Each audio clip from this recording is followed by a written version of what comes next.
Look, it was important for us because I think the publication certainly of this mining charter is imminent, essentially December. And it was important for the Chamber to come out and express its dissatisfaction, I think primarily with the process and relating to some of the substance relating to the actual mining charter itself. Relating to the process, as we've said, it certainly wasn't a negotiation process as we've had in the past relating to the 2002 and the 2010 mining charter. We would have certainly preferred a negotiation process.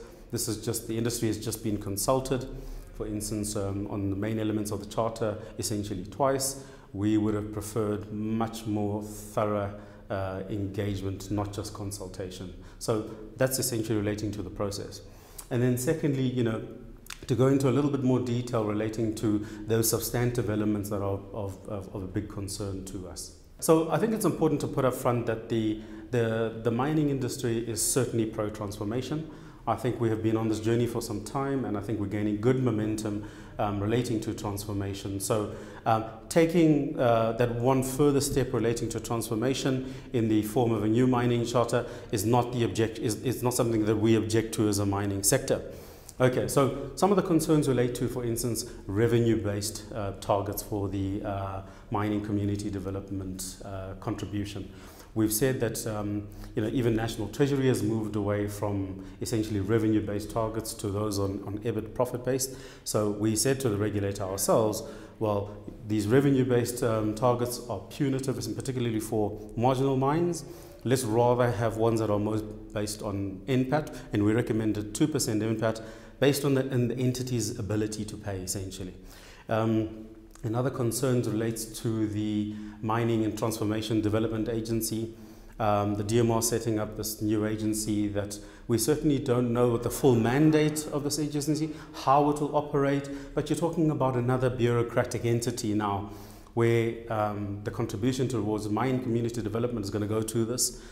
Some of the skills funds are going to be going to that, and then at 1% on total sales in SA for multinationals is going to go into that. You're creating another bureaucratic entity that we certainly don't support.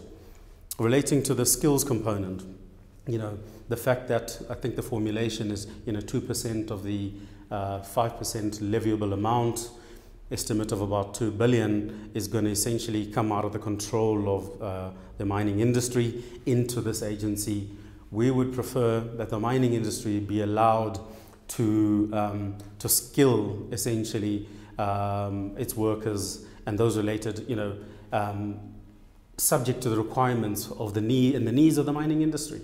So now this is going to go into some other entity, which we certainly don't have full control of. It's certainly a concern for us. We are still in engagement mode. Yes, we've made it certainly publicly, we've made it more public in terms of our concerns, but we are still in engagement mode. The DMR has said that they haven't completed the negotiations relating to the ownership element. Remember, we had the declaratory order that was put on hold so that we could negotiate that ownership component.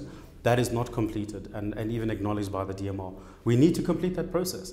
And relating to the other elements of the charter where we've been consulted, we still say, DMR, we want to engage further. So we're very much in engagement mode until the DMR says they're not willing to engage.